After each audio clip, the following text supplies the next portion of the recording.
Hey guys, tonight we are slithering into the private and perhaps slightly unsettling world of a Roman emperor with a rather unusual passion. We're not talking about a fondness for chariot races, gladiatorial combat, or even extravagant banquets, though those were certainly imperial pastimes. No, tonight we delve into the curious case of the Roman emperor who loved watching snakes. Picture yourself a fly, or perhaps a very brave mouse, on the marble walls of the imperial palace in Rome, or maybe at his secluded villa on Capri. The fate of millions rests on his shoulders. Armies march at his command, and yet his most profound moments of contemplation, his deepest solace, might be found in the silent, sinuous movements of a cold-blooded reptile. You see him there, the master of the known world, utterly captivated by the flick of a forked tongue, the unblinking stare of a serpent, the mesmerizing pattern of its scales. It's a strange juxtaposition. This immense power paired with such a specific, almost primal fascination. Honestly, given the political intrigue, the constant threat of assassination, and the generally high-stress environment of the Roman imperial court, you probably wouldn't survive very long as an emperor with such a time-consuming, potentially distracting hobby, unless, of course, that the snakes were also your most trusted advisors, man, which, knowing some emperors, it isn't entirely out of the realm of possibility. So, before you get comfortable, take a moment to like the video and subscribe, but only if you genuinely enjoy what I do here. Your support, however small, helps keep these historical deep dives, or perhaps gentle glides, going.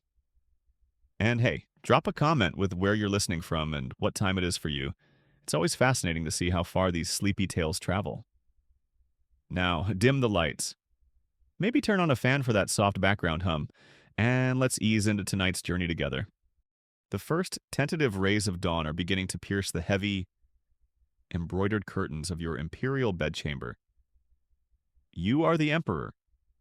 Let's call you Tiberius Drusus Serpensor, the last bit of playful, whispered nickname among the more daring members of your household.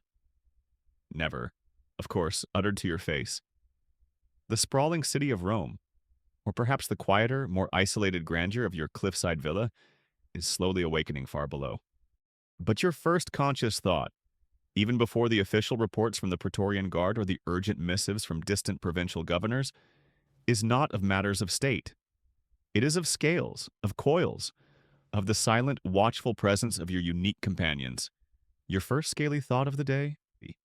You lie there for a moment, the immense weight of the Roman world held in abeyance, and you picture them Pythonia, your massive, placid rock python from the sun-baked lands of Aegyptus. Viridius, the emerald tree boa whose green coils are almost invisible amongst the imported ferns in his enclosure, and perhaps your most prized, if somewhat unnerving, possession, Noctua, the rarely seen ink-black desert viper whose gaze seems to hold the secrets of the Styx itself. A low hum of activity begins to filter into your chambers, the soft tread of sandals in the outer corridors, the distant clatter of bronze as the palace guards change shifts, the murmur of servants preparing your morning routine. These are the sounds of your power, of the vast, intricate machine that supports your reign. Yet, it is the anticipated silence of your serpents, the profound stillness they embody, that truly occupies your mind in these liminal moments between sleep and full wakefulness. You wonder if Pythonia has finally shed her skin, a process you find endlessly fascinating. A slow, deliberate renewal. You consider whether Viridius managed to snatch the offered dormouse yesterday with his usual lightning speed. A mainstream historical fact is that emperors like Tiberius were known for their reclusive tendencies, especially in their later years, often retreating from the public eye to private villas.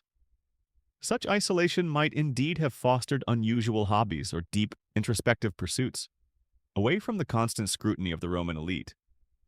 Your own fascination with serpents is one such retreat, a private world within the gilded cage of your imperial existence.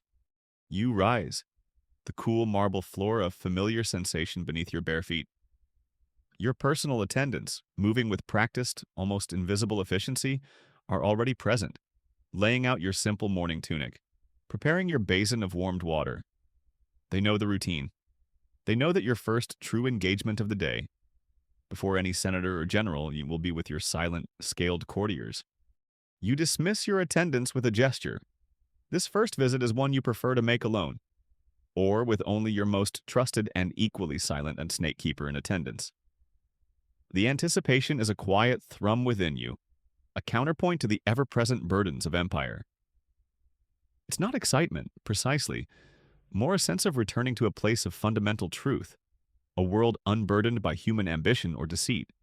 Snakes, you often reflect, are refreshingly honest in their predatory nature, their needs simple, their loyalties, if such a word can be used, absolute to their own survival.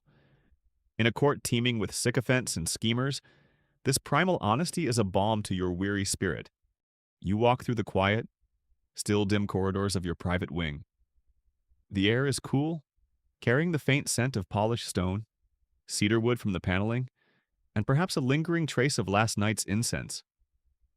The mosaics underfoot depict scenes of mythological grandeur, heroic battles, triumphs of Roman might.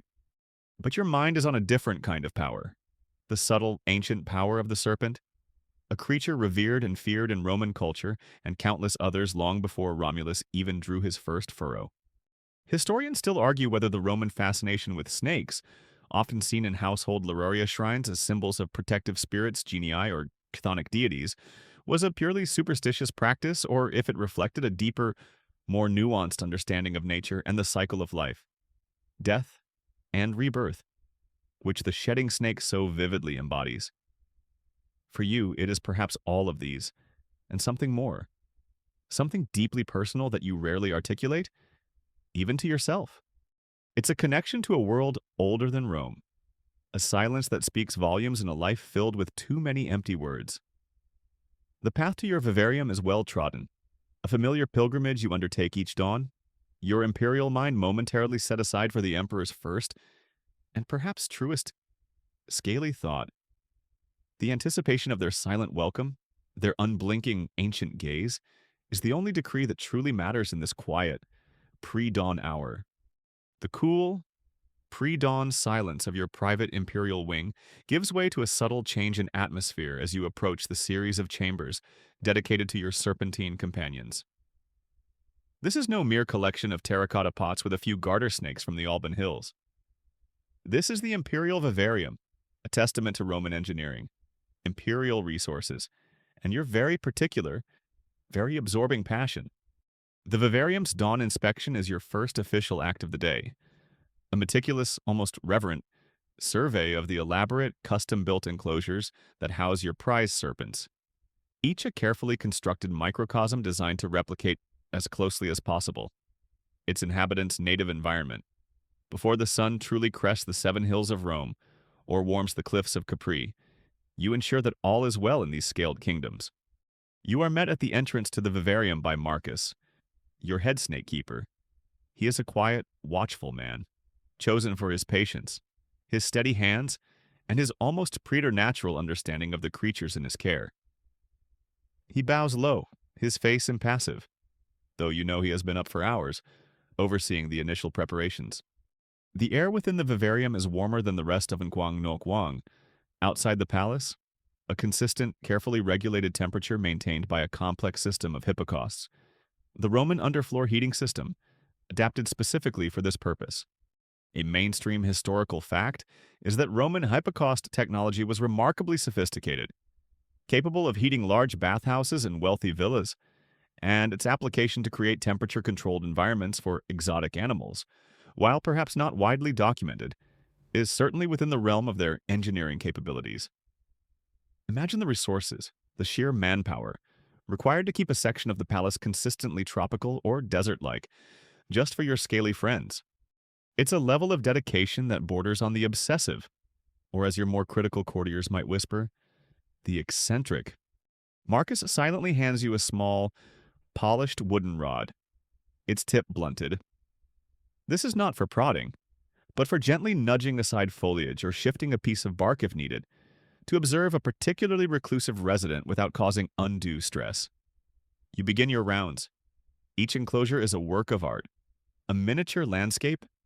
For Pythonia, your massive African rock python, there is a spacious, sun-drenched chamber. Its floor a mixture of warm sand and smooth, flat rocks ideal for basking. A shallow pool, its water refreshed daily. Glimmers in one corner. Thick, gnarled branches, salvaged from ancient trees, provide opportunities for climbing. Should her immense bulk feel so inclined, you peer into her favorite hiding spot, a hollowed-out log, and see the gentle rise and fall of her breathing, her intricate pattern of black and olive scales almost indistinguishable from the shadows within. Marcus murmurs, "She took a little water this morning. Caesar. Seems content." You nod, your gaze lingering. The sheer by placid power of this creature, capable of crushing a gazelle, yet lying here in such profound stillness, always fills you with a sense of awe. Next, you move to the enclosure of Viridius, the emerald tree boa from the distant, steamy jungles of a newly conquered or perhaps just newly explored southern province. His world is a riot of lush green, broad-leafed plants, trailing vines, and branches draped with moss, all kept perpetually moist by a system of fine misters that Marcus and his team operate with care. Finding Viridius is always a delightful challenge, his vibrant green scales a perfect camouflage. You scan the foliage, your eyes tracing the lines of leaves and lianas, until you spot him. A sinuous emerald ribbon coiled around a high branch, his head resting delicately, his prehensile tail providing an unshakable anchor. He is a jewel of the collection, a living embodiment of nature's artistry. Keeping such a creature alive and healthy so far from its native habitat is a triumph of artifice and dedication.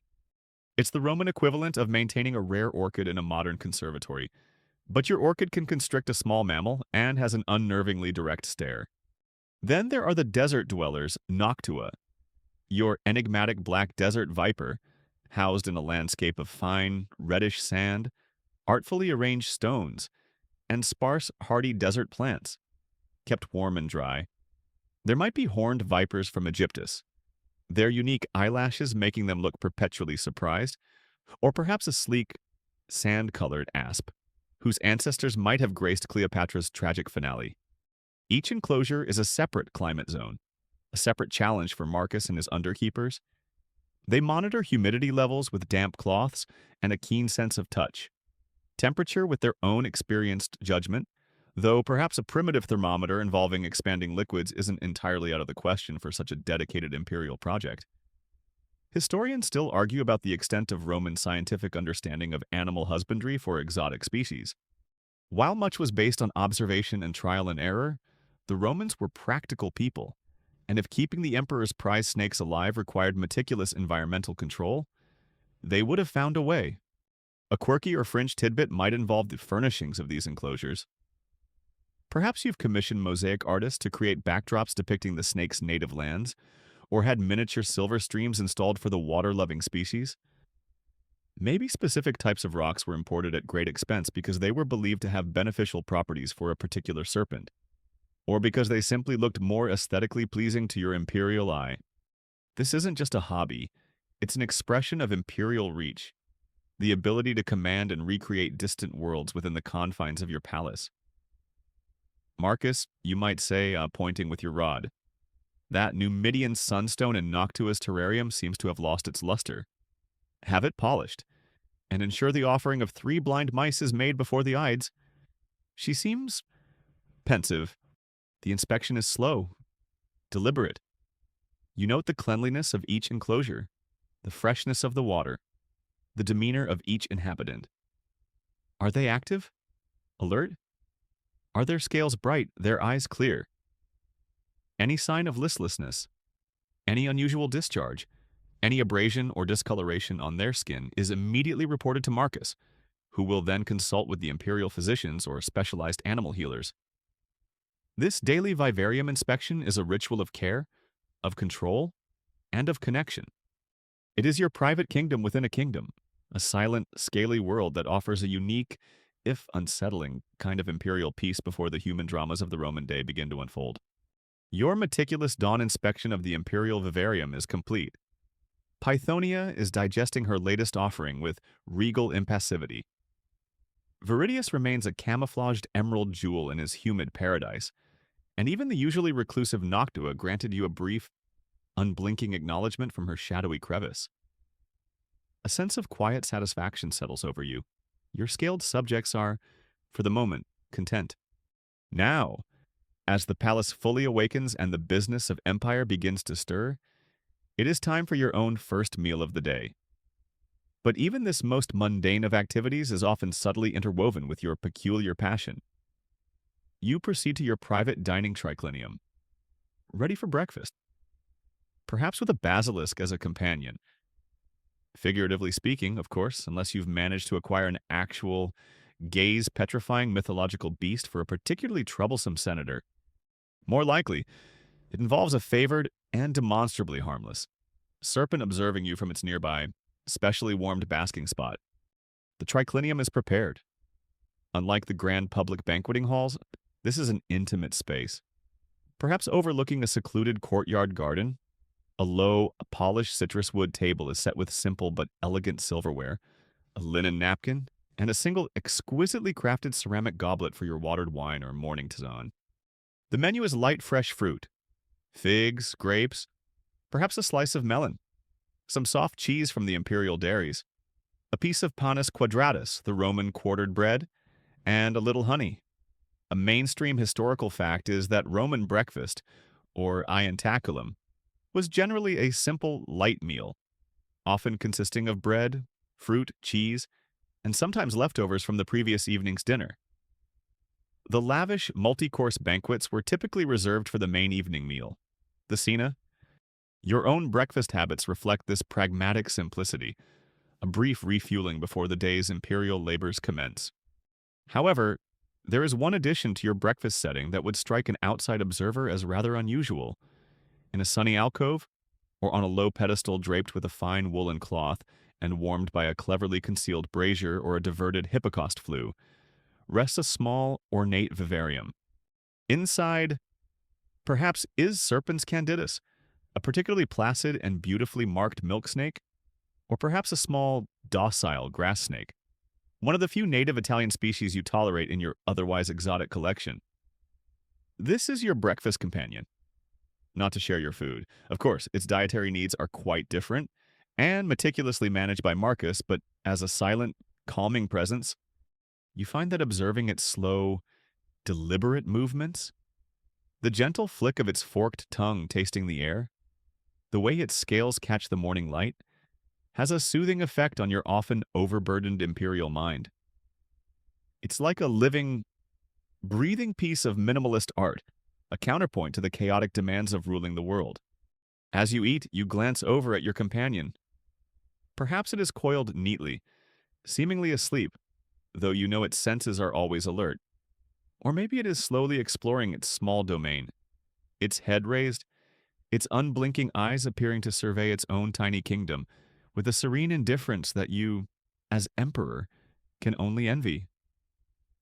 You take a sip of your tisane, a herbal infusion, perhaps of chamomile and mint, known for its calming properties. Even this simple act is, for you, a reminder of your other more perilous tasting duties, like those of the Persian food taster we might have pondered in another sleepy tale.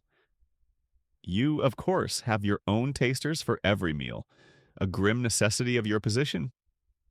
But this morning ritual, with your own small, harmless serpent nearby, feels different. This is observation for pleasure, for contemplation, not for survival. Sometimes, you might offer your breakfast companion a tiny morsel, if appropriate for its species and if Marcus has approved. A very small, crushed grape for a snake known to occasionally eat fruit, perhaps offered delicately on the tip of a silver stylus. The snake might ignore it completely, or it might approach with cautious curiosity, its tongue flicking rapidly, before delicately taking the offering. These small interactions are a source of quiet amusement and connection for you. It's a moment of interspecies diplomacy, a silent understanding between the ruler of the human world and this small but scaled representative of a much older, more enigmatic realm. Historians still argue whether the keeping of pets, in the modern sense, was common in ancient Rome, or if animals were primarily functional guard dogs, hunting animals, livestock, or kept for spectacle exotic beasts in the arena. While some evidence suggests affection for companion animals like dogs, the idea of an emperor having a pet snake, treated with such focused, gentle attention, adds an intriguing layer to our understanding of imperial personalities. A quirky or fringe tidbit, there are Roman accounts and artistic depictions of snakes being kept in households as protectors of the lairs, the household gods, and were sometimes allowed to roam relatively freely, believed to keep away pests or evil spirits. Perhaps your own breakfast companion, in its small way, serves a similar apotropaic function, a living charm against the stresses and dangers of your day. Or maybe you just find its silent, scaly presence less demanding than that of your average Roman senator. At least you don't ask for a provincial governorship, do you, Candidus? But you might murmur as the snake regards you with its timeless, unreadable gaze. Or complain about the grain dole. Your needs are refreshingly straightforward: warmth, water, and the occasional unsuspecting lizard. I could learn a thing or two. The, this quiet breakfast, shared in the silent company of a serpent, is your personal ritual, a way to center yourself before the clamor of the Roman state descends upon you. A brief interlude of scaly serenity before the roaring lions of imperial responsibility demand their due. Your simple breakfast, enjoyed in the placid company of serpents Candidus, is concluded. The remnants of the meal are cleared away by silent attendants, and Candidus himself is perhaps gently returned to his main enclosure by a junior snake keeper, his brief morning audience with Caesar over. Now, as the sun climbs higher, illuminating the marble statues and intricate mosaics of your palace, your mind turns to a more expansive aspect of your serpentine passion, the ongoing quest to enhance and diversify your imperial collection. This isn't a matter of simply sending a servant to the local forum to pick up a few more grass snakes. This is the Empire's exotic serpent quest, a complex, far-reaching endeavor involving considerable resources, logistical planning, and often delicate diplomatic maneuvering to procure rare and remarkable reptilian specimens from the farthest corners of Roman dominion and beyond. Your imperial vivarium is already a marvel, a testament to your dedication. But like any true collector, you are always seeking the next prize, the unconfirmed rumor of a serpent with scales like jewels, or a python of unprecedented size lurking in a distant jungle, or a viper whose venom is said to grant prophetic dreams, though you'd leave the handling of that one strictly to Marcus and his most expendable underlings. A mainstream historical fact is that the Roman Empire's vast reach facilitated the importation of exotic animals from Africa, Asia, and Northern Europe for various purposes, most famously for the gladiatorial games and public spectacles in the arena, but also for private menageries of the wealthy and powerful. Your own quest for snakes is a more refined, if equally resource-intensive version of this imperial procurement network. You're not looking for beasts to be slaughtered for entertainment. You're seeking living treasures, biological marvels to be studied, admired, and, in your own quiet way, understood. The process begins with information. Your agents, spies, provincial governors, and even ordinary merchants traveling the great Roman roads are under subtle. Standing orders keep an ear to the ground for news of unusual serpents. A centurion stationed on the Parthian frontier might hear tales from local tribesmen of a giant, horned snake dwelling in the eastern deserts. A grain merchant returning from Egyptus might describe a rare iridescent cobra seen in the temple of a little-known local deity. These reports, often vague, exaggerated, or garbled in translation, filter back to you through the imperial bureaucracy. You sift through them, your interest piqued by certain intriguing details, your skepticism engaged by the more outlandish claims. A serpent that flies and breathes icicles, you say, from the forests of Germania, fascinating. And entirely unbelievable. Next report? Once a promising lead is identified, the real work begins. A formal expedition might be dispatched, led by a trusted naturalist, the Roman equivalent, perhaps a Greek physician with a penchant for zoology and a contingent of soldiers for protection. They would be equipped with specialized containers for transport, perhaps sturdy wooden chests lined with soft moss or sand, with carefully drilled air holes and provisions for a long journey. Their task to locate, safely capture, and transport the desired specimen back to Rome or your villa, alive and in good condition. This is no small feat. Capturing a large, powerful, and possibly venomous snake in the wild without harming it or getting themselves killed requires immense skill, courage, and a healthy dose of luck. It's like an ancient imperial version of a wildlife documentary, but with a much higher chance of the camera crew and the presenter becoming the main course. Sometimes, acquisition involves diplomacy rather than capture. A client king on the fringes of the empire, eager to curry favor, might learn of your passion and present you with a gift of his region's most spectacular serpents. This requires careful handling. You must accept the gift graciously, of course. But Marcus will then have the unenviable task of assessing these new arrivals, ensuring they are healthy, determining their needs, and integrating them into the existing collection without disrupting the delicate ecosystem of your vivarium, or, more importantly, introducing any new diseases. Historians still argue about the role of animal gifting in Roman diplomacy.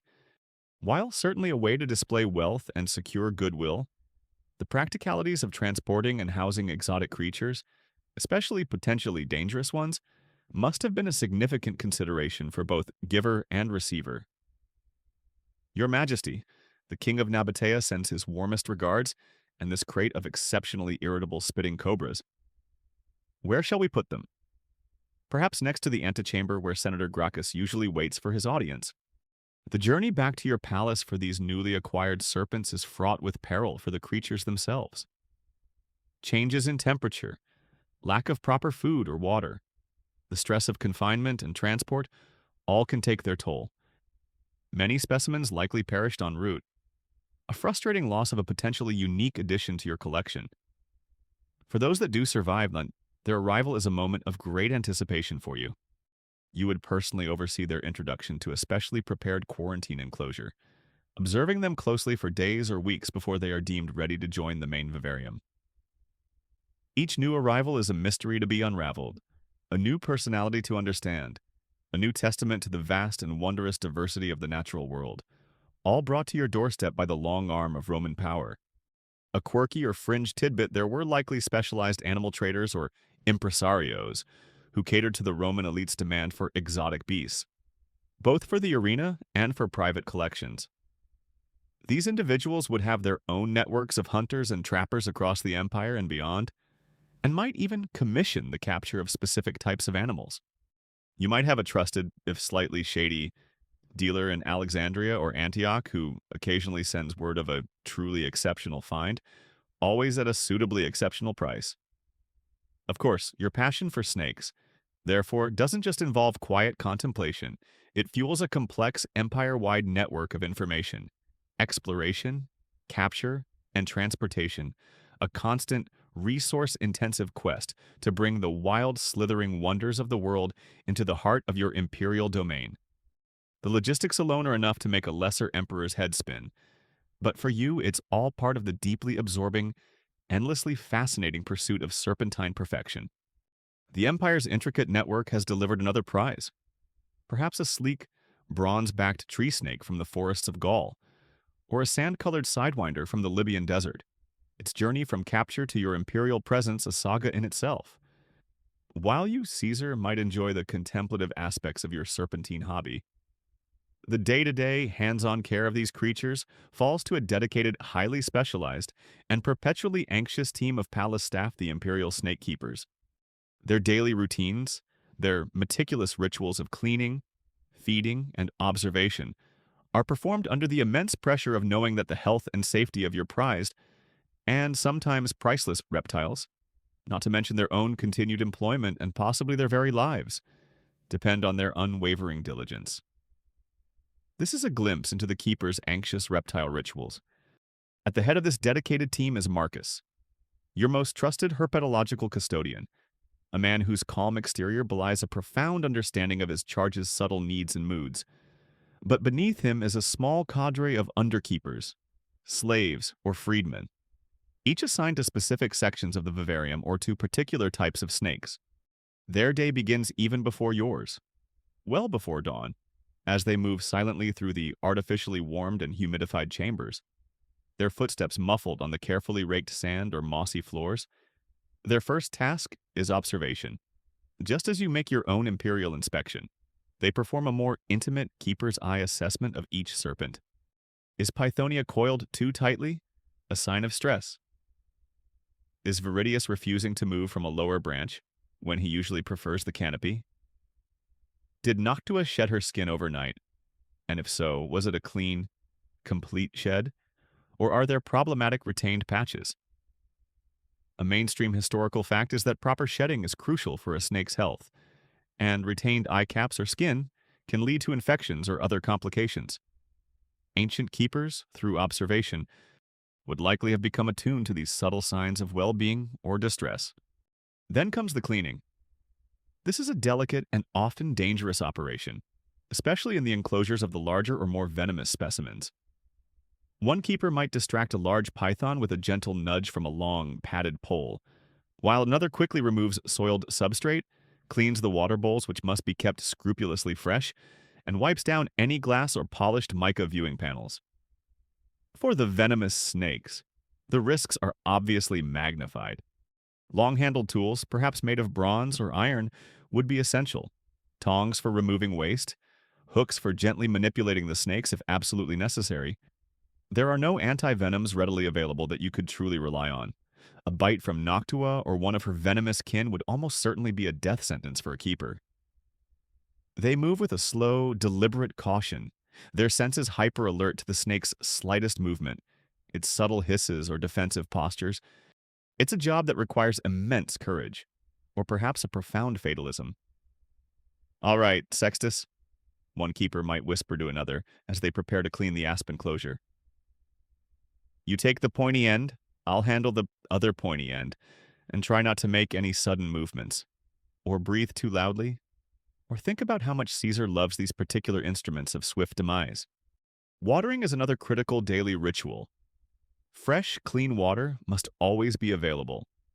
For some species, particularly those from humid jungle environments like Viridius, maintaining adequate humidity is also key. This might involve painstakingly misting the foliage with small, hand-operated sprayers, perhaps cleverly designed bellows or animal bladders with perforated nozzles, or ensuring that shallow evaporation pans are kept filled. The keepers become amateur climatologists, constantly adjusting conditions to suit the diverse needs of their scaled charges. Historians still argue about the level of scientific understanding versus empirical knowledge in ancient animal care.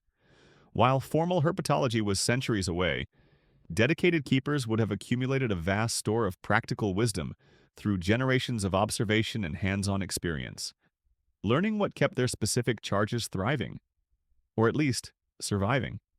Feeding, which we will explore in more detail later, is its own complex and often grim ritual, but the preparation for feeding also falls to the keepers. This involves maintaining a steady supply of appropriate prey animals. Mice, rats, young birds, perhaps frogs or lizards for certain species, which might be bred within the palace grounds or sourced from outside suppliers. Ensuring these prey animals are healthy is also part of the keeper's responsibility.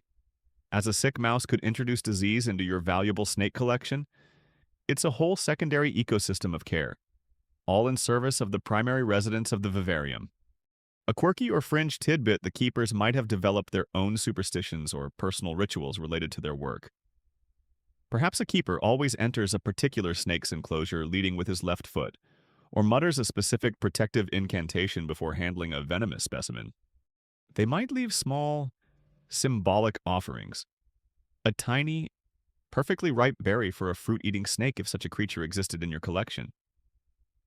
Though most of yours are carnivores, or a particularly smooth pebble placed near a python's favorite basking spot, as tokens of respect or attempts to curry favor with the spirit of the serpent.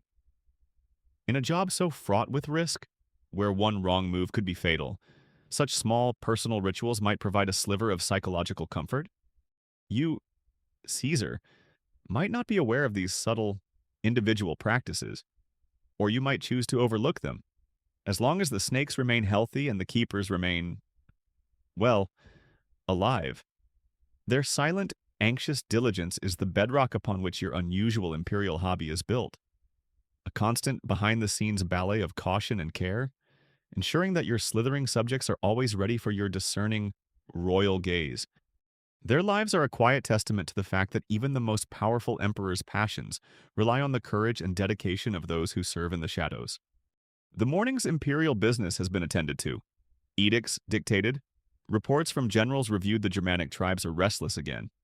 Naturally, petitions from persistent senators politely or not so politely declined. The midday meal, though a relatively simple affair compared to the feast of evening, has been consumed, its safety assured by your ever-vigilant tasters. Now, as the afternoon sun, your celestial counterpart, begins its slow descent, casting long shadows across the Forum and the Palatine Hill, you often find yourself retreating from the clamor and complexities of state to the hushed, temperature-controlled sanctity of your imperial vivarium. This is the time for silent hours with your scaly friends, a period of long, undisturbed observation where you seek solace, understanding, or perhaps some hidden imperial meaning in their sinuous forms and unblinking eyes. You dismiss your usual retinue of lictors, secretaries, and anxious advisors. Even Marcus, the head snake keeper, knows to maintain a respectful distance during these contemplative sessions, ensuring the vivarium is quiet, the lighting perhaps from carefully placed oil lamps if the natural light is insufficient, or from sunlight filtering through specially designed apertures subdued and optimal for viewing without disturbing the inhabitants. You might have a single, comfortable stool, perhaps carved from dark, polished wood, which you position before a favored enclosure. Or you might simply stand, your imperial purple toga draped around you, an island of stillness in a room dedicated to the art of silent movement. Today, perhaps, your attention is drawn to Chrysios, a magnificent corn snake, not native to Rome but a treasured captive-bred specimen. Her scales a vibrant mosaic of orange, red, and black, like living jewelry. She is currently exploring a new piece of driftwood Marcus added to her enclosure, her lithe body flowing over its contours with an effortless grace that you, burdened by the weight of empire and the clumsy realities of human locomotion, can only admire. You watch. That is the essence of this time. You are not interacting. Not handling. Handling is rare, and usually only for specific reasons of health check or enclosure maintenance, always supervised by Marcus. You are simply observing, allowing your mind to quiet, your focus to narrow to the small, self-contained world before you. You note the way Chrysios's forked tongue flicks out, constantly tasting the air, gathering infinitesimal particles of information that tell her about her environment, about your presence, about the lingering scent of the mouse she consumed 2 days ago. A mainstream historical fact is that snakes rely heavily on their Jacobson's organ, or vomeronasal organ, located in the roof of their mouth, to analyze these scent particles collected by the tongue, providing them with a detailed chemical map of their surroundings. You find this sensory acuity fascinating, a world of perception so different from your own, yet so perfectly adapted to its purpose. It's a silent language you can only guess at, a stream of information you can only imagine. What do you see in these silent hours? Perhaps it is the pure, unadorned beauty of their forms, the mathematical perfection of their scales, the hypnotic rhythm of their locomotion.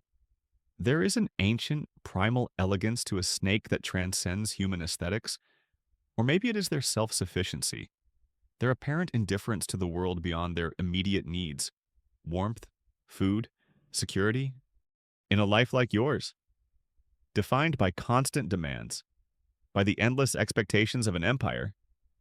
This serene self-containment is profoundly appealing. They do not flatter. They do not scheme. They do not petition for favors. They simply are. It's a refreshing change from the sycophantic smiles and veiled threats of the Senate House. Ah, Chrysios, you might muse internally. If only governing Rome were as straightforward as finding a warm rock and a compliant rodent. Your ambitions are so delightfully unmanageable. Sometimes, your observations are more focused, more analytical.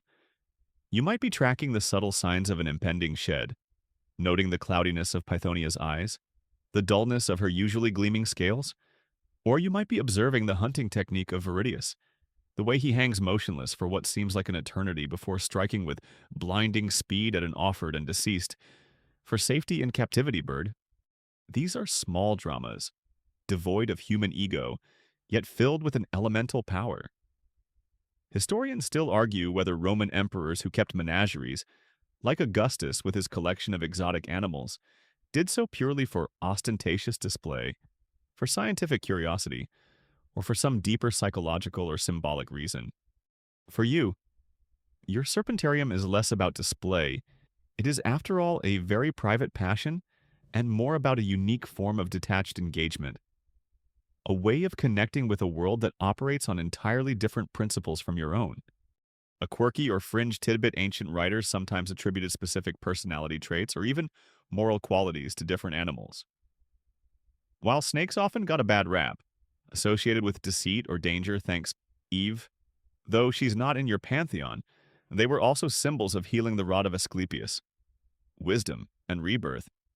Perhaps in your silent hours, you ponder these contradictions, seeing in your scaled companions not just a collection of reptiles, but a complex tapestry of symbolic meanings.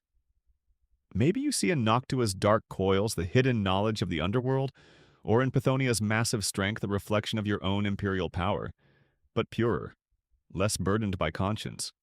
Or perhaps, sometimes, they are just snakes, and you are just a man, finding a moment of quiet refuge from the crushing weight of being Caesar. These silent hours are your sanctuary, a place where the endless noise of empire fades, replaced by the soft rustle of scales on sand, the almost imperceptible flicker of a forked tongue, and the profound, ancient wisdom of creatures who have understood the art of survival for far longer than Rome itself has existed. It is a strange solace, this communion with the cold-blooded, but for you, it is a necessary one. The oil lamps in your private study cast a warm, flickering glow across the scrolls and wax tablets that litter your desk. Reports from Gaul, tax assessments from Syria, a rather petulant letter from a senator complaining about the quality of the wine at the last state banquet.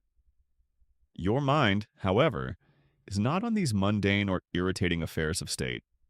Your silent hours with Crasios and her scaled kin have left you in a contemplative mood, and your thoughts drift to the broader significance of these creatures, not just within your vivarium, but within the very fabric of Roman belief and culture. As you sit there, perhaps with a small, smooth piece of shed snakeskin, a memento from Pythonia, turning it over in your fingers, you reflect on serpents in Roman minds, on the potent, complex, and often contradictory symbolism these creatures held for your people. Snakes, are everywhere in Roman life, slithering through art, religion, folklore, and daily superstition. A mainstream historical fact is that snakes were commonly associated with household protector spirits, the Lars familiars and the genius of the pater familias. Small, often harmless. Snakes were encouraged to live in Roman homes and were frequently depicted in household shrines lararia, sometimes shown partaking of offerings of food and wine. They were seen as benevolent guardians, symbols of fertility, prosperity, and the continuation of the family line. You've seen these depictions countless times, in the grandest senatorial villas and the humblest plebeian insulae. Your own imperial palace, and of course, has its share of such protective imagery. It's a comforting thought, this idea of the serpent as a domestic guardian, a silent, watchful presence warding off ill fortune. It offers a stark contrast to the more primal fear they can also inspire. But the symbolism is far more complex than mere household protection. There is the powerful connection to healing, most famously embodied in the rod of Asclepius, the Greco-Roman god of medicine. His staff, entwined with a single serpent, remains a potent symbol of the medical arts even in your time and, unbeknownst to you, for millennia to come. The shedding of the snake's skin was seen as a powerful metaphor for renewal, regeneration, and the casting off of illness. Temples dedicated to Asclepius, like the famous one on the Tiber Island in Rome or the great sanctuary at Epidaurus in Greece, often housed sacred non-venomous snakes that were allowed to roam freely, their touch sometimes believed to bring healing to the sick who slept in the temple precincts. You ponder this. Is your own fascination with snakes, in some small way, A yearning for renewal, for a shedding of the immense burdens of your imperial office? Or is it merely an appreciation for a creature so intimately linked with the very concept of vitality? Then there is the chthonic, or underworld aspect. Snakes, emerging from crevices in the earth, were often seen as messengers from or guardians of the underworld, connected to deities like Pluto and Proserpina, and to the spirits of the dead. They feature in funerary art, symbolizing the cycle of death and rebirth, or acting as protectors of tombs. This darker, more mysterious side of serpent symbolism resonates with you as well. Noctua, your black desert viper, with her inscrutable gaze and her affinity for shadows, always seems to embody this connection to the hidden realms. Does she carry secrets from beneath the earth? Does her silent presence in your vivarium offer some form of communion with forces beyond the mortal coil? It's a thought that is both unsettling and strangely alluring. It makes your hobby feel less like a mere pastime and more like a philosophical inquiry. Are you listening to the whispers of Dispater? Noctua, you might silently ask her. Or are you merely waiting for Marcus to bring your next unfortunate rodent? Historians still argue about the precise origins and evolution of these varied snake cults and beliefs within the Roman world. Were they indigenous Italic traditions, or heavily influenced by Greek, Etruscan, Egyptian, and Near Eastern cultures, all of which had their own rich serpent mythologies? The answer, as with so much in Roman syncretism, is likely all of the above. Rome was a sponge, absorbing and adapting deities and beliefs from across its vast empire. The Egyptian goddess Isis, whose cult became immensely popular in Rome, was often depicted with serpents, linking her to healing, magic, and royalty. The Thracian god Sabazios, another import, had snakes as prominent attributes in his mystery cult. Your own collection, with specimens from Egyptus, Syria, and perhaps even more distant lands, reflects this cosmopolitan embrace of the serpent in its many forms and meanings. A quirky or fringe tidbit: Roman soldiers on campaigns sometimes carried amulets or talismans in the shape of snakes, believing they offered protection in battle or warded off specific dangers like snakebite itself, a rather ironic form of homeopathic magic. Perhaps the intricate patterns of snake scales were also sometimes imitated in the decoration of armor or weaponry. It's a testament to the creature's perceived power, its ability to inspire both fear and a desire for apotropaic defense. You yourself possess a ceremonial dagger whose hilt is a coiled bronze serpent, its ruby eyes glinting in the lamplight. A gift from an Eastern potentate.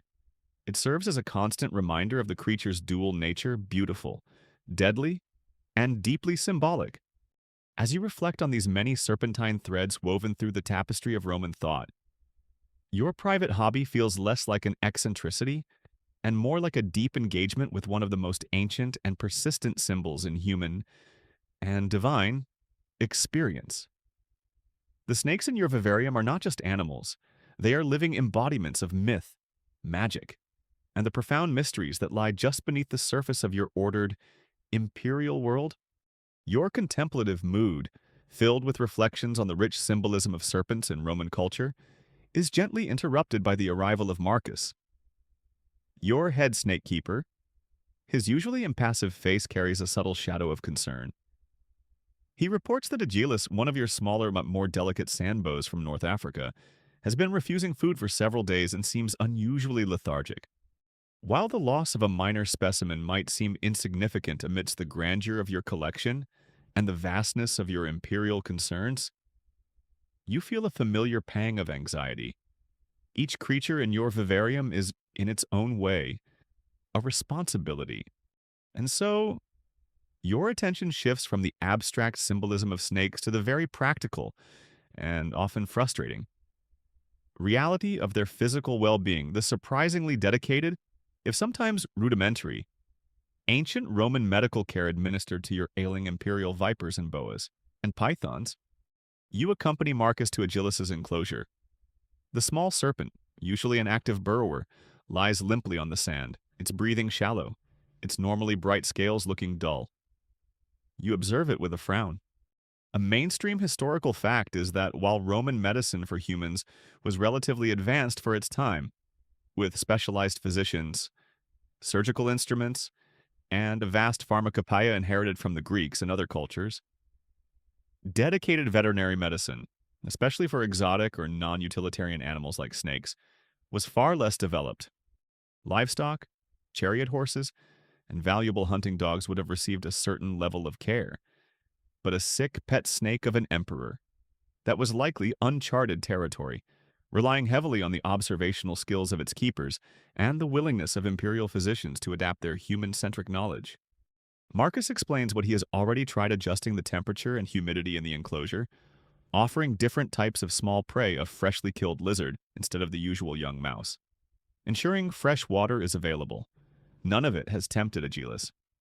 You summon one of your personal physicians, a learned Greek named Demetrios, who, despite his primary expertise in imperial gout and senatorial indigestion, has, under your persistent patronage, developed a reluctant but growing knowledge of reptilian ailments. He arrives, looking slightly harried, his robes smelling faintly of the herbal poultice he was likely just applying to some complaining courtier's aching joints.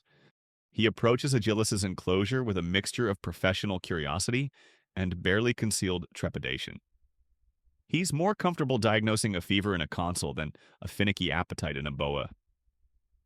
"Another of your scaled patients?" "Caesar," he asks, his voice carefully neutral. This one seems to have lost its elan vital. A delicate way of saying it looks half dead. Demetrios, using a fine bronze probe, gently examines Aegialus, checking for any external injuries. Signs of parasites' mites were a common affliction, or indications of a respiratory infection, a telltale wheezing or bubbling from the nostrils. He might carefully open its mouth to look for signs of stomatitis, or mouth rot, a frequent problem in captive reptiles. His diagnostic tools are limited. There are no x-rays, no blood tests, no advanced imaging techniques. He relies on his senses, his experience with human anatomy making educated, if sometimes flawed, guesses about reptilian parallels and whatever lore Marcus has accumulated about snake diseases. Historians still argue about the actual efficacy of ancient veterinary practices. While some remedies might have been genuinely beneficial, certain herbal preparations, for instance, many others were likely based on superstition, sympathetic magic, or simply incorrect assumptions about animal physiology. For every effective treatment, there were probably 10 that were useless or even harmful. If a diagnosis is hazarded, perhaps a suspected internal blockage, a chill, or simply a stress-induced refusal to eat, the treatment options are equally constrained. Demetrios might prescribe a gentle force feeding if starvation is a concern, a delicate and risky procedure involving a soft tube and a liquid concoction of egg yolk or mashed prey. He might suggest applying a warm compress, a cloth soaked in heated, herb-infused oil to the snake's body to try and stimulate its activity. Or conversely, moving it to a slightly cooler, darker environment if stress is suspected. The pharmacopoeia he draws upon is largely herbal. Perhaps a tincture of hyssop to clear the airways, or a poultice of crushed willow bark, a natural source of salicylates, akin to aspirin if inflammation is suspected. He might even consult ancient Egyptian papyri if available in your imperial library, as the Egyptians had a long history of revering and mummifying various animals, including snakes, and may have possessed some unique veterinary knowledge. It's a process of educated guesswork, careful observation, and a great deal of hope. I recommend a decoction of sun-dried gecko tongues and the dew collected from a fig leaf at midnight. Caesar? Demetrios might suggest with a perfectly straight face, knowing full well it sounds absurd, but also knowing that sometimes these traditional remedies, or the placebo effect on the anxious keepers, were all they had. And, of course, ensure its basking spot is precisely 3 shades warmer than yesterday, but not 4. Precision is key with these delicate creatures. A quirky or fringe tidbit. Some ancient cultures believed that certain illnesses in animals, especially unusual or prized ones, could be caused by witchcraft, the evil eye, or the displeasure of a minor deity. In such cases, the treatment might involve ritual purification of the enclosure, the chanting of protective incantations, or the offering of sacrifices to appease the offended spirit. While you, Caesar, might be too pragmatic for such overt superstitions, you might allow Marcus to perform some quiet, traditional rites if he believes it will help, as long as it doesn't interfere with Demetrios's more scientific by Roman standards efforts. After all, in the face of an ailing, silent creature that cannot describe its symptoms, one tries every available avenue.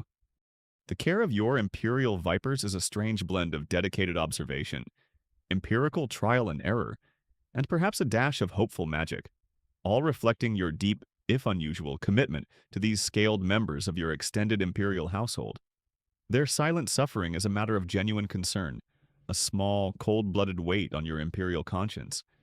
Demetrios, your slightly exasperated but ever-diligent Greek physician, has administered his prescribed decoction of powdered moon moth antennae and distilled hope to the ailing Aegilis. The small sand boa is now resting, perhaps infinitesimally more alert, or perhaps just too weak to protest the indignity of its recent medical consultation.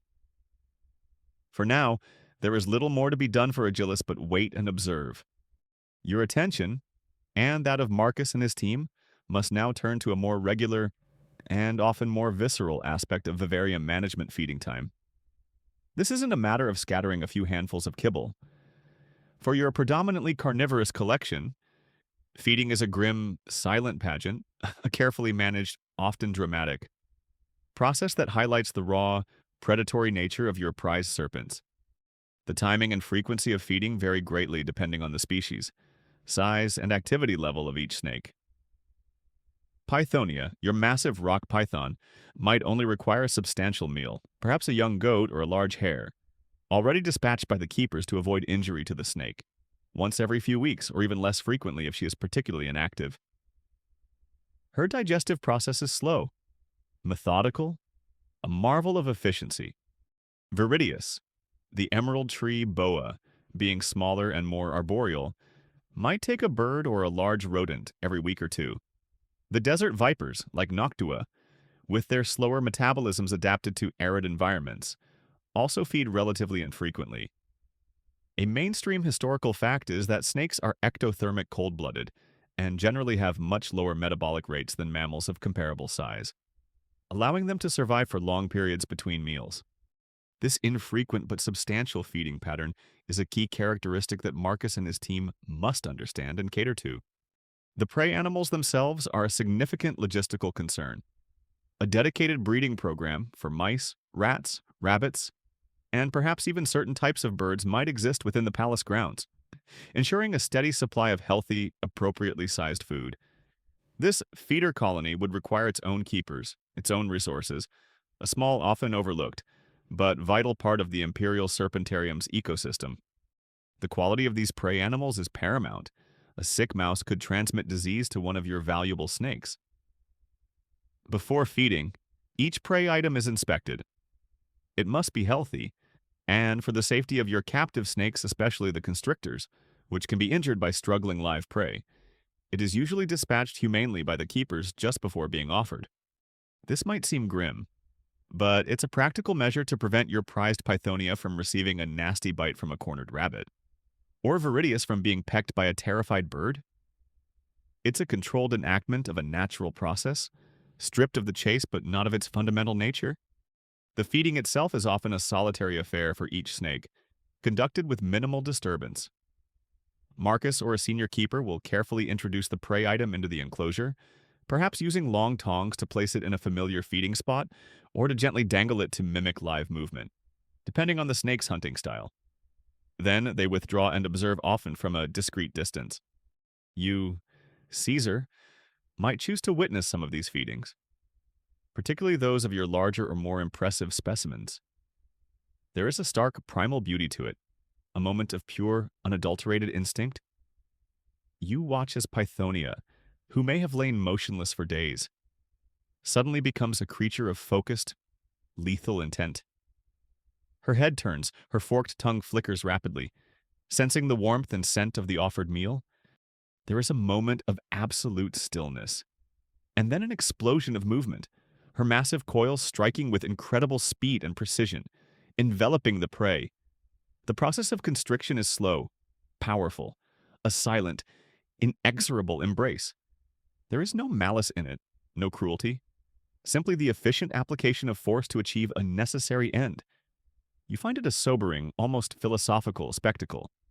It's a reminder of the fundamental laws of nature, a world away from the convoluted deceptions of the Roman Senate. No hidden agendas there. Pythonia. You might reflect, just hunger, and the means to satisfy it. Admirable directness. For the venomous snakes, like Noctua, the feeding is different, but no less dramatic. She will strike with lightning speed, inject her potent venom, and then often retreat, waiting for the toxin to do its work before cautiously approaching to swallow her incapacitated meal. The keepers are especially wary during these feedings. As a stressed or agitated venomous snake is at its most dangerous, they use even longer tools, their movements even more deliberate. Historians still argue about the precise understanding the Romans had of venom and its effects.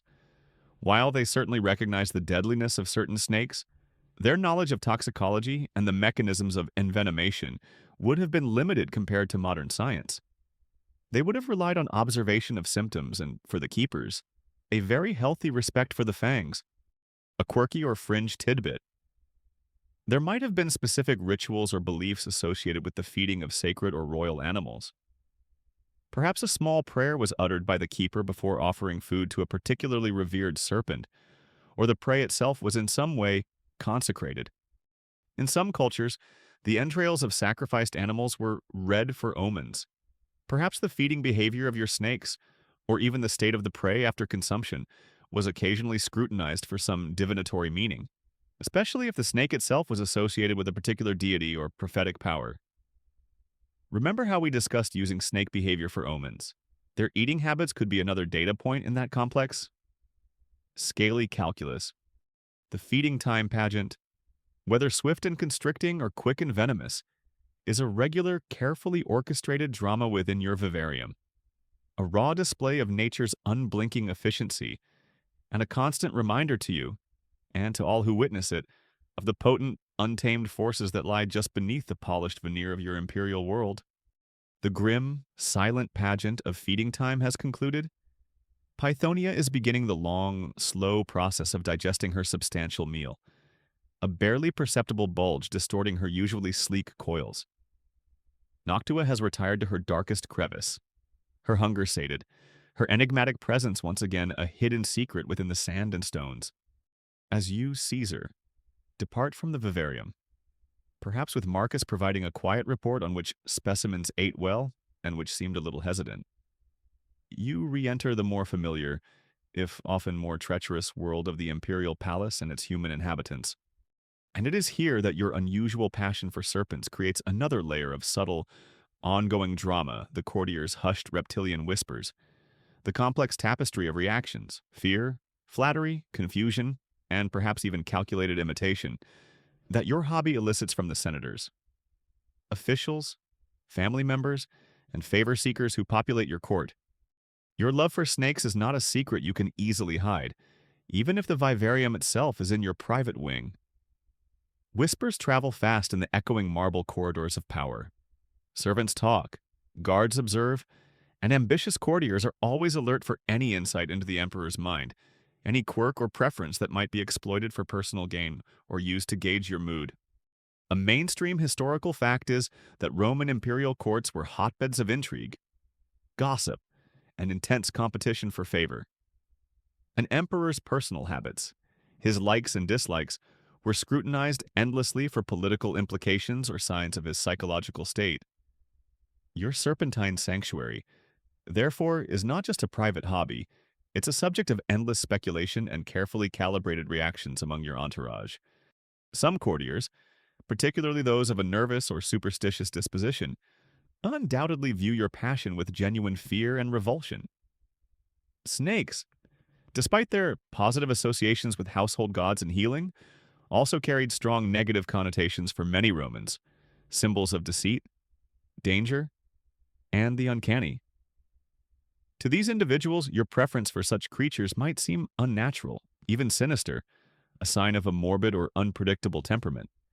They might avoid any mention of your vivarium, their faces paling slightly if a conversation even veers towards the topic of reptiles. When forced to walk past the entrance to your serpent wing, they might hurry their step, perhaps muttering a quick prayer to avert any ill omen or stray viper. Did you see the way Caesar smiled when that adder devoured the rat? One might whisper to another in a secluded alcove. Decidedly unsettling. I shall be sacrificing an extra goat to Jupiter tonight, just in case. Others, the more sycophantic and opportunistic, will see your hobby as a potential avenue for ingratiation. They might suddenly develop a keen interest in herpetology, peppering their conversation with often inaccurate snippets of snake lore gleaned from Pliny the Elder or some obscure Greek text. They might commission poets to write odes to the beauty and wisdom of serpents, or present you with gifts for your collection, a garishly painted terracotta snake, a poorly taxidermied lizard they claim is a rare miniature dragon, or even, if they are truly desperate, a live, terrified grass snake caught in their own garden, presented in a jewel-encrusted box. You accept these offerings with your customary imperial impassivity, though inwardly you might be rolling your eyes at their clumsy attempts to curry favor. Marcus usually deals with the disposal or discreet rehoming of the less desirable reptilian gifts. Another gift from Senator Flaccus, Caesar, Marcus might report, holding up a rather sad-looking earthworm. He insists it's a baby Lernaean hydra. Shall I add it to the compost? Then there are those who try to interpret your snake watching for political or prophetic meaning. If you spend an unusual amount of time with Noctua, the black desert viper, they might whisper that you are contemplating some dark, decisive action, or that war is imminent. If you seem particularly pleased with the vibrant colors of Viridius, the tree boa, perhaps it signifies a period of peace and prosperity. Your moods, filtered through the lens of your serpentine companions, become subjects of intense Kremlinol palatinology. That is, historians still argue about the extent to which Roman emperors consciously used their personal interests, or even their eccentricities as tools of statecraft, to project a certain image, to keep courtiers off balance, or to subtly signal their intentions. Perhaps your snake watching, while genuinely a source of private solace for you, also serves to enhance your aura of enigmatic power, of being a ruler whose thoughts are as unreadable and complex as the coils of a serpent. A quirky or fringe tidbit some emperors were known to have pet animals that became famous in their own right, like Caligula's horse Incitatus, whom he supposedly planned to make a consul. While your snakes are not quite in that league of public notoriety, you prefer to keep them private. Tales of your more impressive specimens might still circulate, embellished with each telling contributing to your imperial mystique. They say Caesar has a python so vast it dines on legionaries who displease him.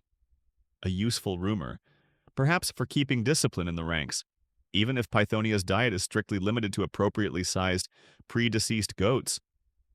The hushed whispers about your scaly friends, the nervous glances, the fawning attempts to share your interest, all these are part of the complex human ecosystem of your court, a constant, subtle performance of fear, ambition, and carefully calibrated loyalty, all swirling around your quiet, contemplative passion for creatures who know nothing of such human complexities.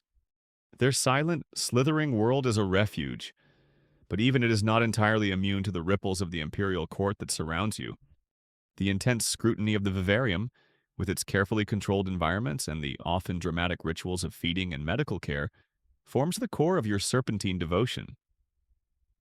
But sometimes, on a warm, sun-drenched afternoon, when the affairs of state are momentarily quiescent and the weight of your imperial toga feels particularly heavy, you seek a different kind of interaction with your scaled companions.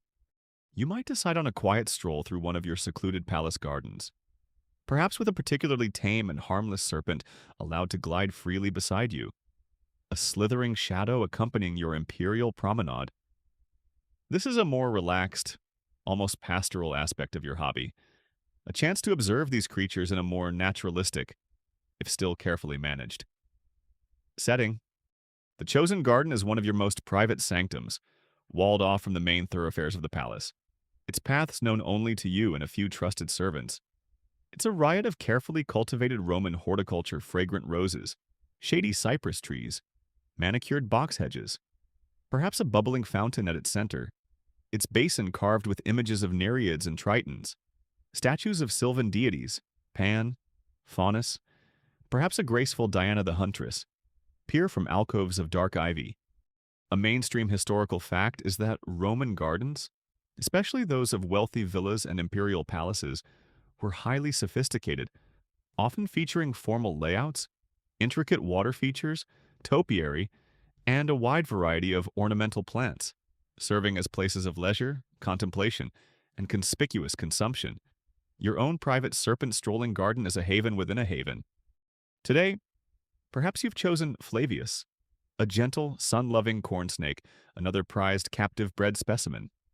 As they are not native to Italy, known for his placid temperament and beautiful orange-gold markings that seem to shimmer in the sunlight.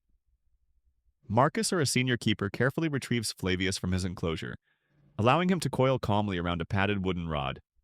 He is then transported, with the utmost care, onto the garden and released onto a warm, sun-dappled patch of lawn or a smooth flagstone path. You dismiss the keeper to a discreet distance. This is a solitary pleasure, or rather, a pleasure shared only with Flavius and the rustling leaves. You begin your slow walk, your hands clasped behind your back, your gaze often on the ground beside you, watching as Flavius explores his temporary domain. He moves with that characteristic serpentine grace, a flowing ripple of muscle and scale, his forked tongue constantly tasting the new scents of the garden, the damp earth, the crushed petals of a fallen rose, the faint spoor of a field mouse that might have unwisely scurried through earlier. You observe how he navigates the terrain, the way he glides effortlessly over smooth stones, the slight hesitation before he ventures into a patch of longer grass, the way he might pause, head raised, to assess a rustling in the bushes. It's a miniature drama of exploration and caution. You find it strangely calming to watch this small, self-contained life unfolding at its own pace, governed by instincts honed over millennia. It's a world away from the urgent, often brutal, demands of Roman politics. No one is trying to assassinate Flavius for his position as far as you know. No one is petitioning him for a governorship or a tax exemption. His concerns are refreshingly elemental warmth, security, the possibility of a tasty insect. If only the Senate could be as easily satisfied as you. Flavius, you might murmur, a sunny spot and a plump cricket, and all would be well with the world. Sometimes, he might even approach you, perhaps drawn by the warmth radiating from your leather sandals or the hem of your toga. He might glide over your foot, his scales cool and surprisingly smooth, before continuing on his unhurried exploration. These moments of casual, unafraid contact are rare and treasured. They feel like a small acceptance, a brief bridging of the immense gap between human emperor and wild creature. Of course, this is only possible with your most docile, non-venomous snakes. You are not about to let Noctua, your black desert viper, have the run of the rose bushes. That would be a garden stroll with a rather more definitive ending, most likely for the head gardener. Historians still argue about the extent to which ancient Romans kept tame wild animals as something akin to modern pets. Beyond the usual dogs and cats, while exotic menageries were common for display, the idea of forming a personal, companionable bond with an individual wild creature, especially a reptile, is less well documented, though not impossible for an emperor with unique sensibilities and unlimited resources. Your garden strolls with Flavius or another gentle serpent are your own quiet rebellion against the expected norms of imperial behavior. A quirky or fringe tidbit, there were ancient beliefs that certain individuals possessed a natural affinity with snakes, an ability to handle them without fear or harm, sometimes attributed to divine favor or a magical lineage. Perhaps you cultivate this image subtly, your comfort with these creatures enhancing your aura of mystique and untouchability. Or maybe you just genuinely enjoy the company of a creature that doesn't talk back. These garden excursions are not just for your pleasure, they also provide a form of enrichment for the snakes themselves, a change of scenery and stimulus from their usual enclosures. Marcus would ensure the garden is secure, any potential escape routes blocked, and that no predatory birds or other threats are present. After an hour or so, as the sun begins to dip lower or the air cools, Flavius would be gently retrieved and returned to the warmth and security of the vivarium. You return to your imperial duties feeling perhaps a little lighter, a little more centered, the silent, slithering companionship having provided a brief respite, a moment of connection with a simpler, more ancient rhythm of life, played out amongst the roses and cypresses of your private Roman Eden. The sunlit garden stroll with Flavius, his gentle exploration a soothing counterpoint to the day's imperial demands, has concluded as dusk begins to gather, painting the Roman sky in hues of purple and orange. You might find yourself in your private study, not with scrolls of state business, but with a specific, favored serpent brought to you by Marcus from the vivarium. This isn't just for idle observation or companionship. In these quieter but more reflective hours, your fascination with snakes often takes on a more ancient, more mystical dimension, the observation of their behavior for omens and portents. This is the realm of the scales of prophecy, a deeply ingrained Roman practice of seeking to divine the future or understand the will of the gods through the actions of animals, with snakes holding a particularly potent, if ambiguous, significance. Tonight, perhaps it is Cassandra who shares your study. Not the tragic Trojan princess, of course, but a sleek, dark-banded king snake, named with a touch of irony for her usually placid demeanor but occasional, unpredictable flashes of activity. She resides in a smaller, portable glass-fronted case, a marvel of Roman craftsmanship, using panes of newly perfected, if still slightly wavy, Roman glass placed on a low table near your comfortable reclining couch. An oil lamp casts a steady, warm glow, illuminating her dark, glossy scales as she moves within her temporary confines. You watch her intently. A mainstream historical fact is that divination, the attempt to foresee future events or discern divine will, was an integral part of Roman state and private life. Augurs interpreted the flight of birds. Haruspices examined the entrails of sacrificed animals, and astrologers charted the stars. The behavior of snakes, too, could be seen as carrying omens, especially given their chthonic associations and their connection to healing and prophetic deities like Apollo. You are not a professional diviner, when ye not like the official state augurs or the priest at the Sibylline books. Your engagement with snake omens is more personal, more intuitive, a private dialogue with the subtle currents of fate that you, as emperor, are so acutely aware of. You observe Cassandra's movements. Is she restless tonight, constantly prowling the confines of her case, her tongue flicking rapidly? This might suggest unease, perhaps trouble brewing in some distant corner of the empire, or a restless night for you? Or is she calm, tightly coiled in a corner, her breathing slow and even? This could portend stability, a period of quiet. If she refuses a small offering of food, a pre-killed mouse, and of course, it might be seen as a negative sign. If she sheds her skin unexpectedly in your presence, it could be a powerful omen of renewal, of casting off old troubles, or perhaps even a warning of a coming transformation. Personal or political, it's like trying to read tea leaves, but your tea leaves are alive, scaly, and occasionally inclined to bite if mishandled. The specifics of snake-based divination in Rome are not always clearly documented, often being part of folk traditions or private religious practices rather than state-sanctioned rites. However, certain general principles likely applied. The direction of a snake's movement, if encountered unexpectedly in the wild or in a sacred precinct, could be significant. A snake moving to the right might be a good omen, Dexter, while one moving to the left sinister could be unfavorable. The appearance of two intertwined snakes, like those on the caduceus carried by Mercury, was generally a very positive sign, symbolizing harmony, commerce, and good fortune.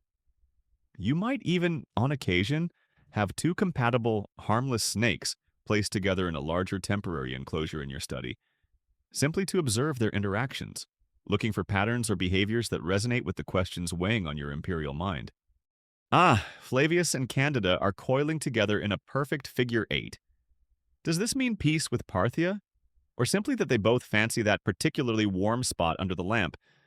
Historians still argue about how seriously Roman emperors and other elites took such omens. Was it genuine belief, a useful tool for psychological reassurance or political maneuvering? Attributing a decision to a favorable omen could lend it divine sanction, or merely a customary tradition observed without deep conviction for you. It is perhaps a mixture.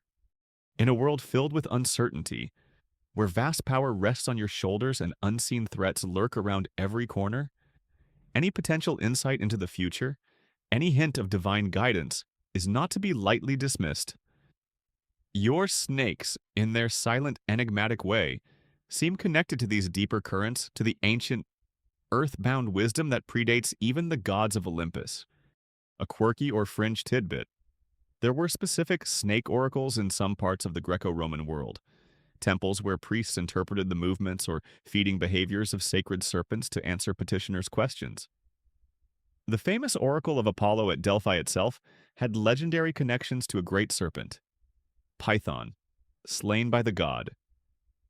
While your private observations are far less formal, they tap into this same ancient tradition of seeing the divine or the prophetic in the reptilian form. Perhaps you have a specific question in mind as you watch Cassandra tonight. A difficult decision about a new law, a concern about a rival's ambition, a nagging worry about your own health. You do not expect her to speak the answer in Latin or Greek, of course, but you watch for a sign, a subtle shift in her behavior, a pattern in her coils that might offer a sliver of clarity, a moment of intuitive insight in the complex, often opaque, business of ruling an empire.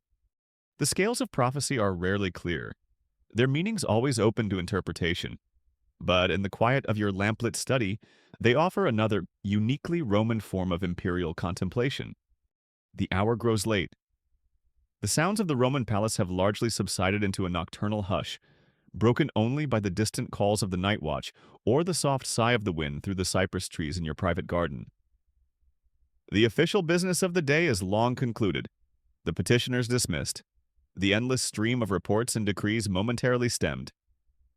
But for you, Caesar, the day is not quite over until you have had your final communion with your silent, scaled companions. These nocturnal coils and lamplit dreams represent a deeply personal, almost meditative end to your imperial day, a time when the flickering lamplight transforms your vivarium into a world of shifting shadows and ancient mysteries, and the sinuous forms of your serpents perhaps influence the very fabric of your imperial visions. You might make one last, solitary visit to the imperial vivarium before retiring, or perhaps, as you did earlier for your divinatory observations, have a particularly favored or intriguing specimen brought to your private chambers in its portable case.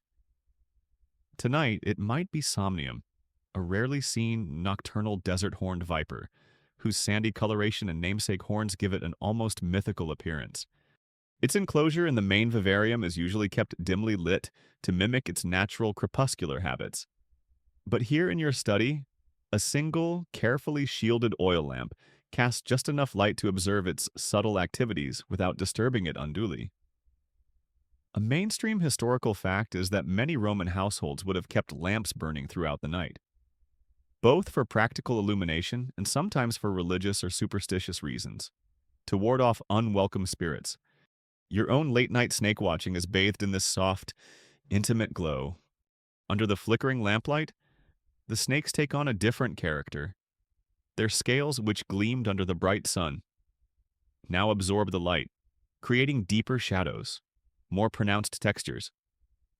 Their movements, if they are active, seem more deliberate, more mysterious. Pythonia, if you were to visit her now, might be a vast coiled shadow, her breathing the only sign of her immense presence.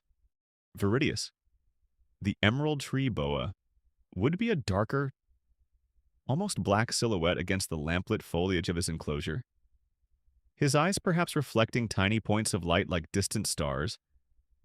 Somnium, the horned viper, might begin to stir, its instincts telling it that the coolness of night is the time for hunting. Its sidewinding motion across the sand of its case a silent, mesmerizing dance. You watch, your mind perhaps weary from the day's burdens, finding a strange sense of peace in this quiet, nocturnal world. It's a world stripped of the day's glare and pretense, a world of instinct and shadow. These late-night observations often lead your thoughts in different directions than your daytime studies. During the day, you might focus on their physical well-being, their feeding habits, their symbolism, but at night, in the quiet intimacy of lamplight, you might ponder their more enigmatic qualities, their silence, their ancient lineage, their seemingly timeless wisdom. They are creatures of the earth, of the darkness, of the hidden places. They seem to carry the weight of ages in their unblinking gaze. You, the Emperor of Rome, ruler of a vast and powerful, but ultimately transient, human empire, are confronted by a form of existence that feels primordial, almost eternal. It is both humbling and deeply fascinating. What secrets do you guard? Somnium. You might whisper into the quiet of the room. In your silent, sandy kingdom, what do you know of the night that we, who crave the sun, can never understand? It is said that what occupies our minds before sleep often shapes our dreams. And for you, these final, lamplit images of coiling serpents, of flickering tongues and ancient eyes, almost certainly seep into your imperial visions. Perhaps you dream of vast, subterranean caverns filled with colossal, jewel-scaled pythons, guardians of untold treasures or forgotten knowledge. Or you might find yourself in a dream desert, walking alongside a giant horned viper that speaks to you in riddles, offering cryptic advice on matters of state.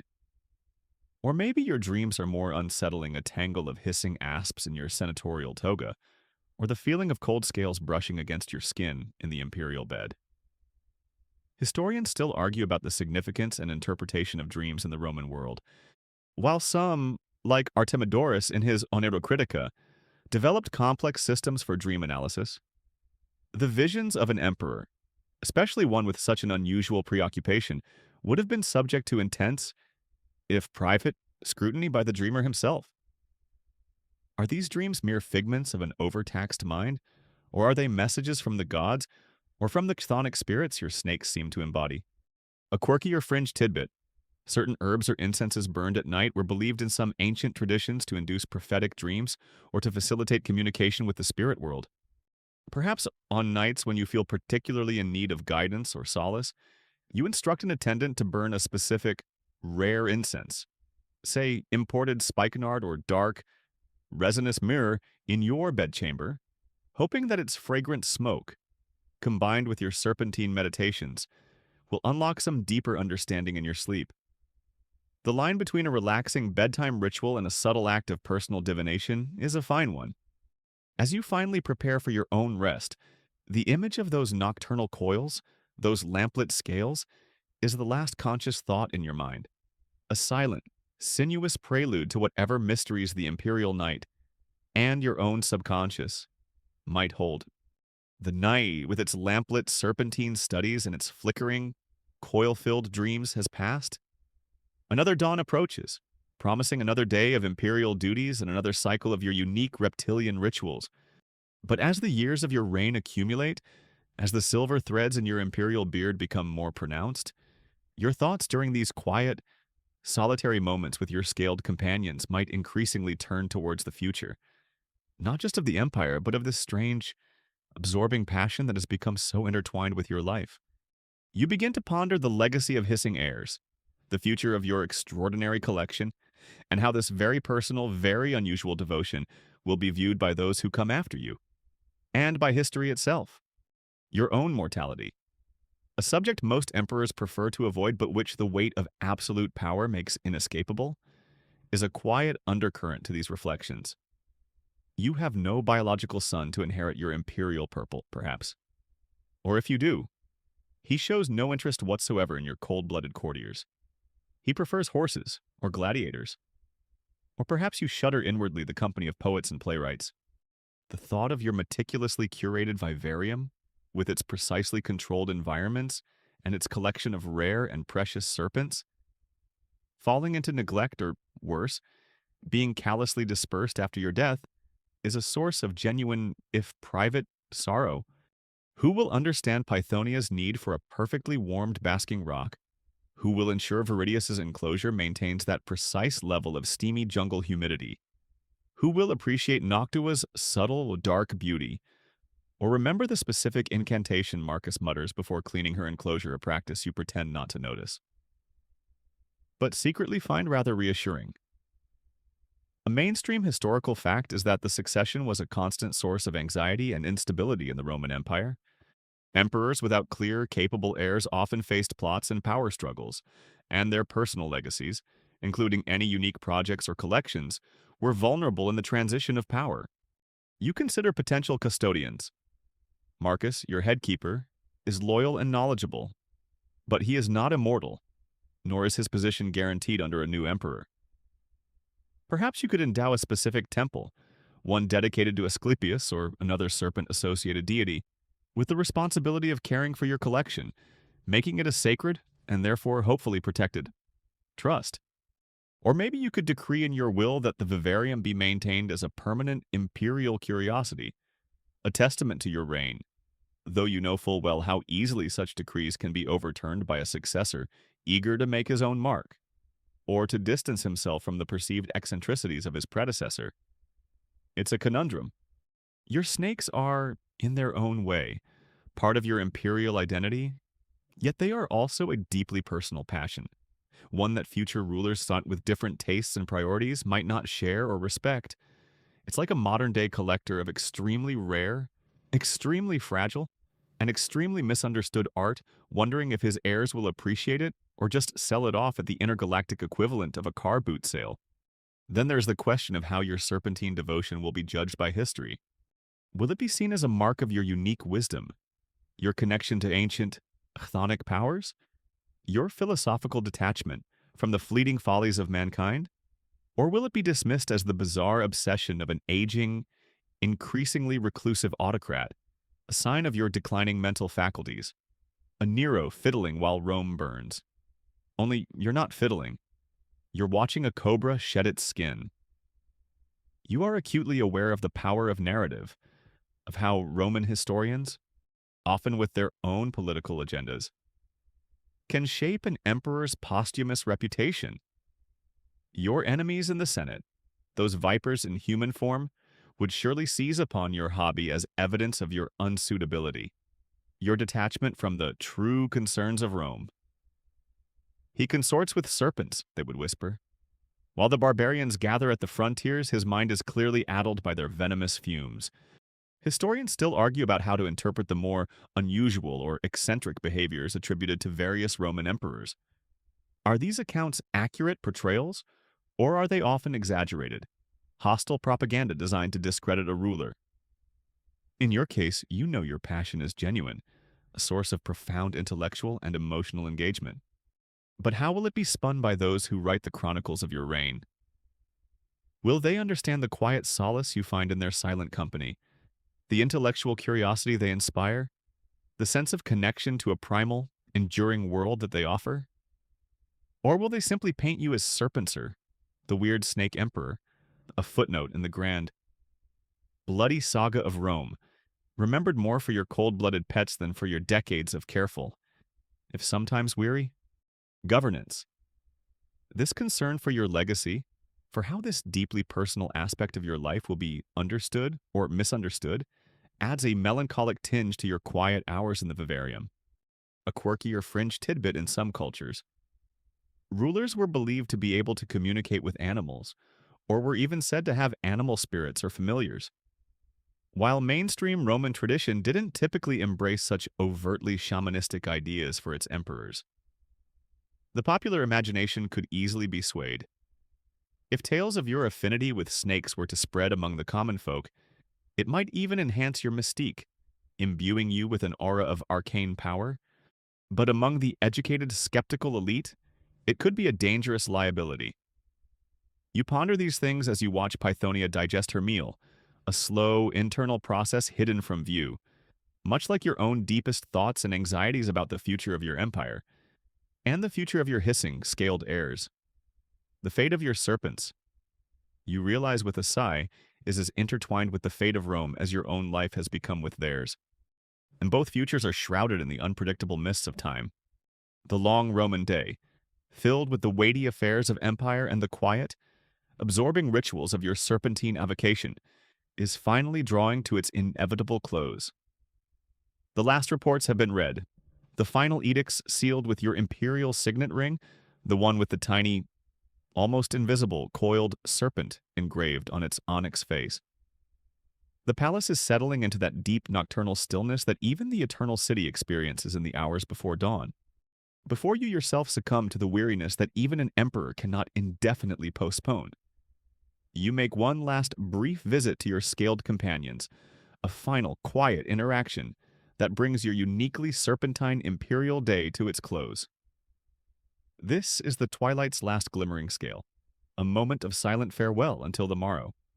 You walk through the now dimly lit corridors leading to the vivarium, perhaps accompanied only by a single trusted guard carrying a flickering oil lamp, its light casting long, dancing shadows that make the marble statues seem to writhe and twist like great stone serpents themselves. Marcus, ever vigilant, meets you at the entrance. He knows this late-night ritual, this need for a final, personal check.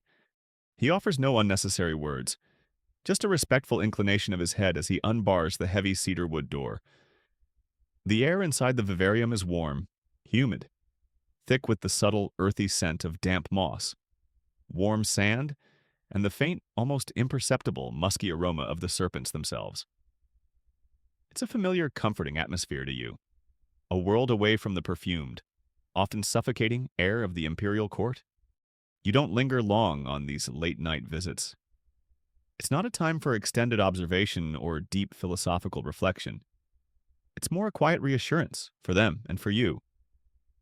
You might pause before Pythonia's vast enclosure. In the dim lamplight, her great bulk is a landscape of shadow and subtle gleam, her breathing a slow, deep rhythm that seems to match the ancient pulse of the earth itself. You see the faint glimmer of her scales as she shifts almost imperceptibly in her sleep, or perhaps in that state of profound reptilian repose that is neither fully awake nor truly asleep. A silent acknowledgement passes between you, or so you like to imagine, the emperor of the human world, and this ancient, primal queen of her own scaled domain. No words are needed. Then, perhaps, you move to where Viridius. The emerald tree boa is coiled high amongst the darkened foliage, a living vine of deepest green, almost invisible now save for the occasional faint sheen where the lamplight catches a perfectly formed scale. He is the essence of stillness, of patient ambush, a creature perfectly adapted to his arboreal world. You find a strange comfort in his vibrant life force, so different from the often pale, power-hungry humans who populate your days.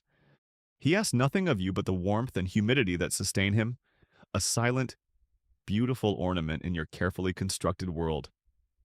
A mainstream historical fact is that many Roman emperors, despite their immense public power, often led quite isolated personal lives, surrounded by intrigue and suspicion.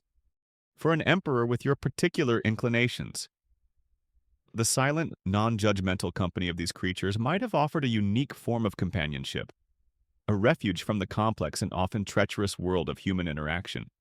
Finally, you might approach the enclosure of Noctua, the black desert viper, or perhaps Somnium, the horned viper you observed earlier. These nocturnal hunters are often more active now, their dark forms moving with a ghostly grace across the sand. You watch them for a few moments, their unblinking eyes like chips of obsidian or polished jet, reflecting the lamplight with a cold, knowing fire. They are creatures of the night, of silence and sudden, lethal speed. They embody a different kind of power, a primal efficiency that you, as a ruler who must often navigate the murky waters of diplomacy and compromise, can only observe with a certain detached admiration. Historians still argue about the true personalities and motivations of many Roman emperors, their public personas often crafted and their private lives shrouded in speculation. Your private devotion to these creatures, this nightly communion, offers a rare, if imagined, glimpse into the inner world of a Caesar who found solace not in the roar of the Colosseum or the adulation of the masses, but in the silent, watchful presence of a glimmering scale, a quirky or fringe tidbit in some ancient traditions. It was believed that leaving a small light burning for household spirits or protective deities throughout the night was essential for safety and good fortune. Perhaps your final lamplit visit to your serpents serves a similar, almost ritualistic purpose for you. a way of ensuring all is well in their silent kingdom. A final act of imperial oversight that brings a sense of closure to your day, and perhaps a measure of protection against the uncertainties of the night. Marcus quietly bars the vivarium door behind you as you depart. The last glimmering scale has been observed. The last silent farewell offered.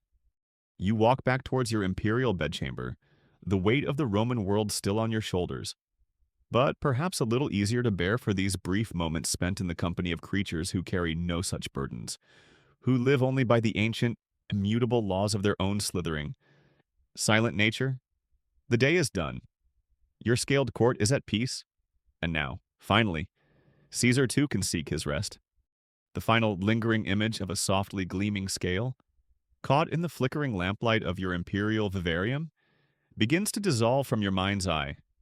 The silent, watchful presence of Pythonia, the camouflaged stillness of Viridius, the enigmatic coils of Noctua, all these now recede into the quiet, shadowy archives of your memory as you prepare for the deeper, more profound stillness of sleep.